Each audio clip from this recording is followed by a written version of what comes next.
Hi friends, moonlight coaching centre में आप सभी का स्वागत है। आप इस प्लेटफॉर्म पर बने रहिए और देखिए कि आपको इंग्लिश में बहुत कुछ सीखने को मिलने वाला है। बस आप धैर्य रखिए, क्योंकि धैर्य का जो फल होता है वो बहुत मीठा होता है। तो आइए आज हम लोग अध्ययन करेंगे इंट्रोगेटिव प्रोनाउन। इंट्रोगेटिव प्रोनाउन को हिंदी में कहा जाता है प्रश्नवाचक सर्वनाम। प्रश्नवाचक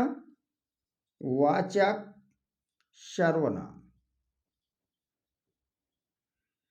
अब आपके इंट्रोगेटिव प्रोनाउन क्या होते हैं? तो कहने का मतलब यह है कि ऐसे प्रोनाउंस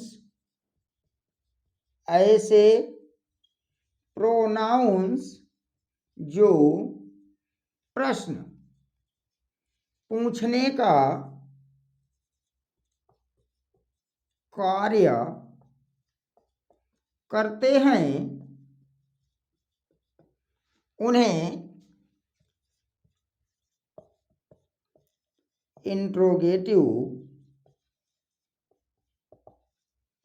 प्रोनाउन कहा जाता है।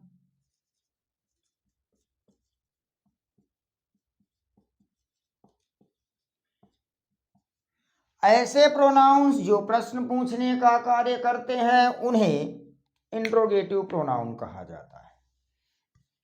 आइए देखते हैं कि इंट्रोगेटिव प्रोनाउन के अंतर्गत कौन कौन से प्रोनाउन आते हैं। हम कैसे पहचानें कि हमारे इंट्रोगेटिव प्रोनाउन है, क्या स्पेसिफिक है वहां पर। तो आइए देखते हैं। इसके अंतर्गत आपका आता है who, whom, whose, which, what. ये 5 ऐसे शब्द हैं जो इंट्रोगेटिव प्रोनाउन के अंतर्गत आते हैं। इन 5 के अलावा कोई छठवां शब्द नहीं होगा जो इंट्रोगेटिव प्रोनाउन का काम करे। तो कहने का मतलब यह है कि हु, हुम, हुज, व्हिच और व्हाट, ये 5 ऐसे शब्द हैं जो इंट्रोगेटिव प्रोनाउन का कार्य करते हैं और प्रश्न पूछते हैं। तो अब यहां पर हम एक एक को स्पेसिफिक पढ़ेंगे। पहले तो इनकी मीनिंग देखते हैं। हु का मतलब क्या होगा? कौन या किसने। होम का मतलब क्या होगा? किसे या किसको।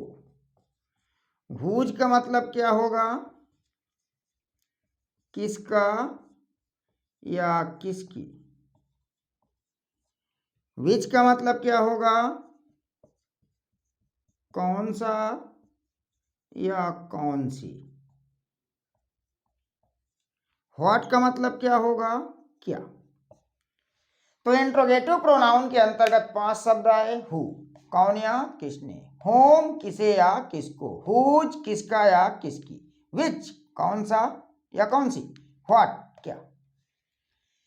अब यहां पर ध्यान देना कि इंट्रोगेटिव प्रोनाउन के बाद आपको वर्ब दिखाई देती है। क्या दिखाई देती है? वर्ब।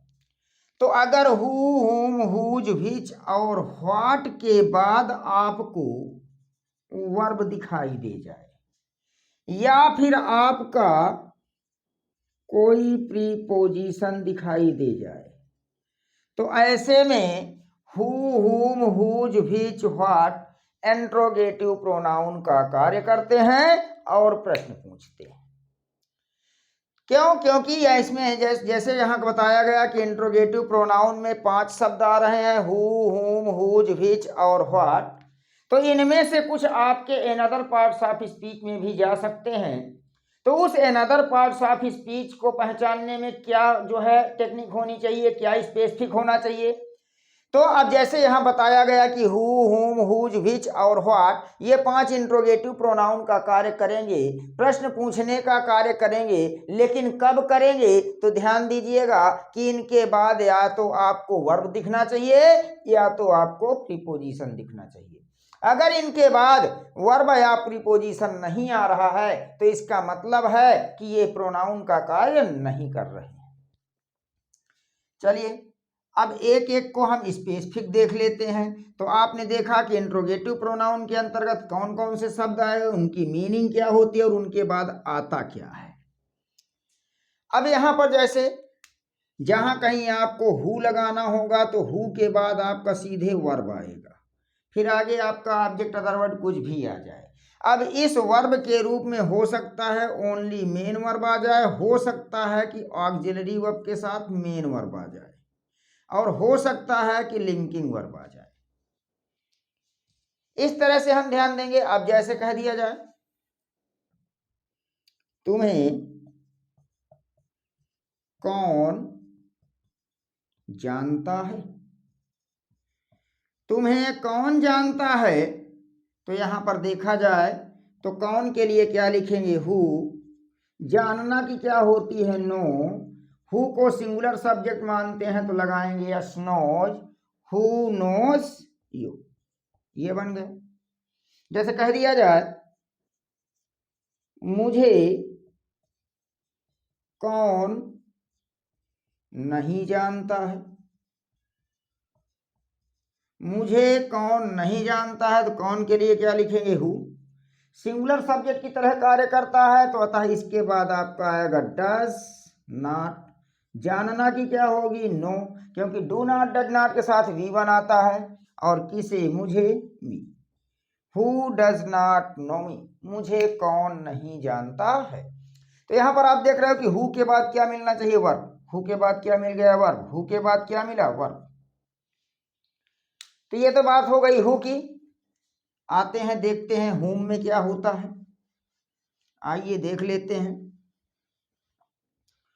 होम, होम का मतलब बताया गया जिसे या जिसको, किसे या किसको। तो जब किसे या किसको, तो होम के बाद आपका देखा जाए तो यहां पर आएगा ऑक्सिलरी वर्ब, उसके बाद सब्जेक्ट, सब्जेक्ट के बाद मेन वर्ब, आगे कुछ भी आ जाए। मेन वर्ब और auxiliary verb according to tense आते हैं। तो जैसे कह दिया जाए तुम किसे खोज रहे हो, तुम किसे खोज रहे हो, तो किसी के लिए क्या लिखेंगे, होम। खोज रहे हो तो जारी है कार्य, आर यू, क्योंकि यहां पर ये जो होम है, ये होम किसका काम कर रहा है, ऑब्जेक्ट का। तो उसके बाद ऑक्सिलरी वर्ब, सब्जेक्ट आएगा, सब्जेक्ट अकॉर्डिंग ऑक्सिलरी वर्ब। तो होम आर यू, खोजना की होती है लुक फॉर, तो हो जाएगा looking for. Whom are you looking for, तुम किसे खोज रहे हो। जैसे कह दिया जाए वह किसको, वह किसको पीट रहा है, तो किसको के लिए क्या लिखेंगे, होम। वह, तो कहने का मतलब क्या जाएगा, इज ही। पीटना की क्या होगी, बीट, बीट में क्या लगाएंगे, ING, beating. Whom is he beating, वह किसको पीट रहा है। तो आप देख रहे हो कि होम के बाद ऑक्सिलरी वर्ब, सब्जेक्ट और मेन वर्ब आना चाहिए। तो होम के बाद ऑक्सिलरी वर्ब, सब्जेक्ट और मेन वर्ब, होम के बाद ऑक्सिलरी वर्ब, सब्जेक्ट और मेन वर्ब। तो इस तरह से हम जो है पहचान लेते हैं मीनिंग क्या होती है, स्ट्रक्चर क्या होता है। कभी हम सेंटेंस में कोई गलती नहीं कर सकते जब हमें हर चीज मालूम होगी। अब इसके बाद हु हो गया, हुम हो गया, आते हैं हुज। हुज का मतलब होगा किसका या किसकी। अब यहां पर देखा जाए तो जहां कहीं हुज दिखेगा, हुज के बाद आपका लिंकिंग वर्ब आएगा, लिंकिंग वर्ब के बाद आपका आगे कॉम्प्लीमेंट आ सकता है या सब्जेक्ट आ सकता है, जो भी आ जाए। अब जैसे कह दिया जाए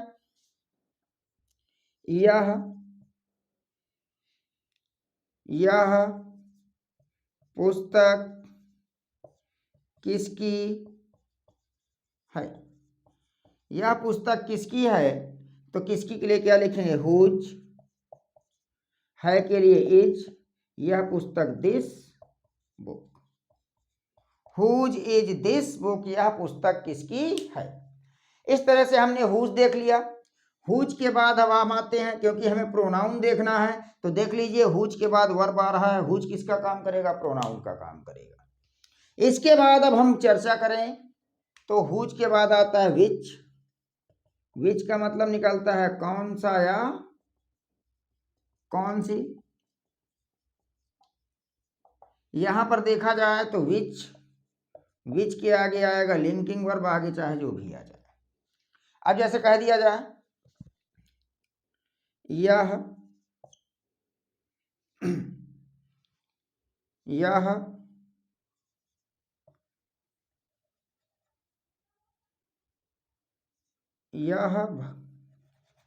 या ऐसे कह दिया जाए